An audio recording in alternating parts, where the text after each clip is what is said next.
Diqqat, tezkor xabar. O'zgidromet agentligi hafta davomida kutilayotgan ob-havo ma'lumotini e'lon qildi. Barcha fuqarolar tezda xabardor bo'ling. Hafta davomida qaysi hududlarda yog'ingarchilik bo'lishi ma'lum bo'ldi. Assalomu alaykum, hurmatli tomoshabinlar. O'zbekiston va jahonda sodir bo'layotgan eng so'nggi va dolzarb xabarlarni o'tkazib yubormaslik uchun hozroq like tugmachasini bosib qo'yishni unutmang. Like bosganlar video oxirida 15 ming so'm egasi bo'lasiz. Diqqat qiling, hafta davomida asosan quruq va iliq ob-havo saqlanib turadi.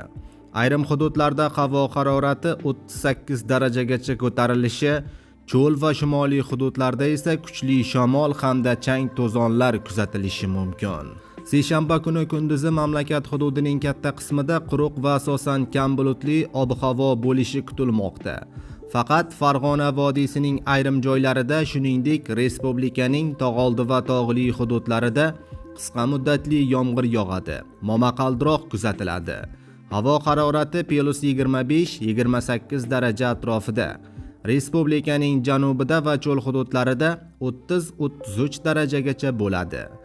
Ish haftasining oxirigacha O'zbekistonning barcha hududlarida yog'ingarchiliksiz ob-havo kuzatiladi. Havo harorati kundan kunga ko'tarilib, 15-may kuniga kelib kunduzi havo 32-35 darajagacha, janubda va cho'l hududlarida 36-38 darajagacha issiq bo'ladi. Hafta davomida shimolda va cho'l hududlarining ba'zi joylarida sekundiga shamol 15-20 metr sekundgacha chang to'zonlar bilan kuzatiladi.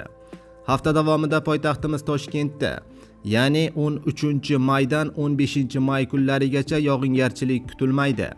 Harorat 12-may kuni 25-27 daraja, 13-dan 15-gacha 32-34 darajagacha ko'tariladi. Shamol sharqdan biroz o'rtacha tezlikda esadi, deyiladi xabarda.